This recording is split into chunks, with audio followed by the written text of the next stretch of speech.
ഈശ്വര സന്നിധിയിലേക്ക് സ്വാഗതം. ആദ്യമായിട്ടാണ് ആരെങ്കിലും ഈ ചാനൽ കാണുന്നതെങ്കിൽ സബ്സ്ക്രൈബ് ചെയ്യുക.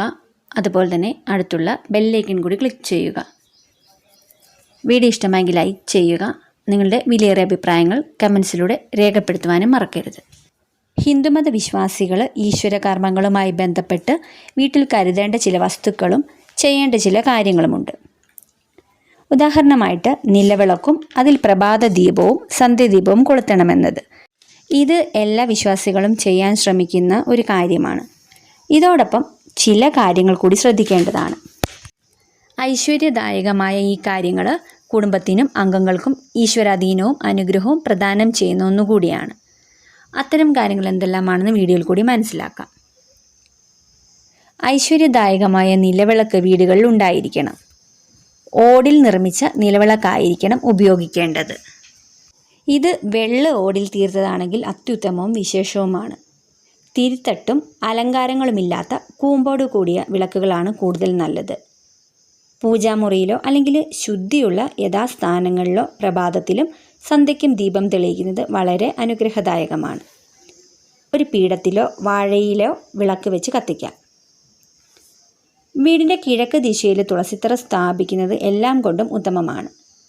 വീടിൻ്റെ കിഴക്കുള്ള വാതിലിന് നേരെ വാസ്തുക്കണക്കിൽ പണിയുന്ന തുളസിത്തറ അനുഗ്രഹദായകമാണ്.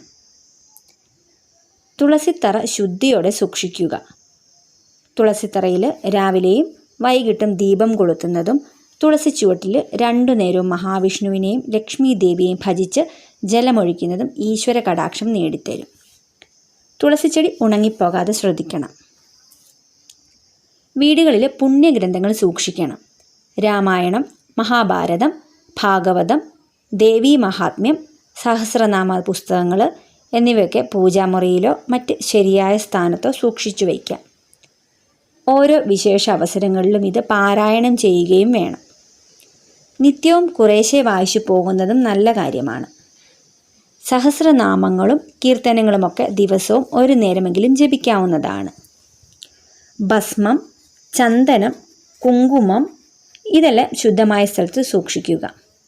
ചെറിയൊരു ചന്ദനമുട്ടിയും അത് അരച്ചെടുക്കാൻ ഒരു ചാണയും കരുതുക.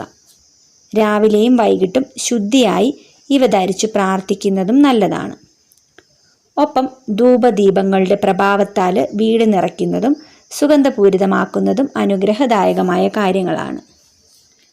ഒരു ആവണപ്പലക സൂക്ഷിക്കാവുന്നതാണ്. പ്ലാവിൻ തടി കൊണ്ടുണ്ടാക്കിയതാണെങ്കിൽ അതിവിശേഷമായിരിക്കും.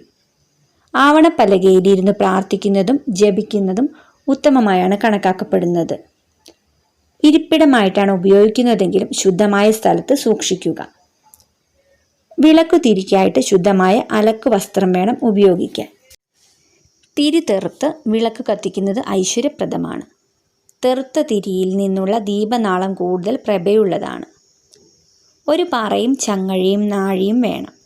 വിശേഷ ദിവസങ്ങളിൽ, അതായത് ഓണം, വിഷു പോലുള്ള വിശേഷ ദിവസങ്ങളിൽ കോലം വരച്ച് തൂശനില നിരത്തി അതിന് മുകളിൽ നിറപറയായി വയ്ക്കുന്നത് ഐശ്വര്യ കടാക്ഷം ചൊരിയും. ഏകാഗ്രമായി നിന്ന് പ്രാർത്ഥിക്കുവാൻ ഗൃഹത്തിൽ പൂജാമുറിയോ അല്ലെങ്കിൽ ഒരു ഭാഗമോ നിശ്ചയിക്കുന്നത് വളരെ നല്ലതാണ്. പ്രഭാതത്തിലും സന്ധ്യയ്ക്കും ഇവിടെ ഇരുന്ന് പ്രാർത്ഥിക്കുന്നതും ജപിക്കുന്നതും നിങ്ങൾക്കും കുടുംബത്തിനും ഐശ്വര്യപ്രദമായിരിക്കും. അതുപോലെ തന്നെ ഈശ്വര കടാക്ഷവും നിങ്ങൾക്ക് നേടിത്തരുന്നതാണ്. വീഡിയോ കണ്ടതിന് നന്ദി. ഇതുപോലുള്ള വീഡിയോസ് ഇഷ്ടപ്പെടുന്നവർ ചാനൽ സബ്സ്ക്രൈബ് ചെയ്യുക.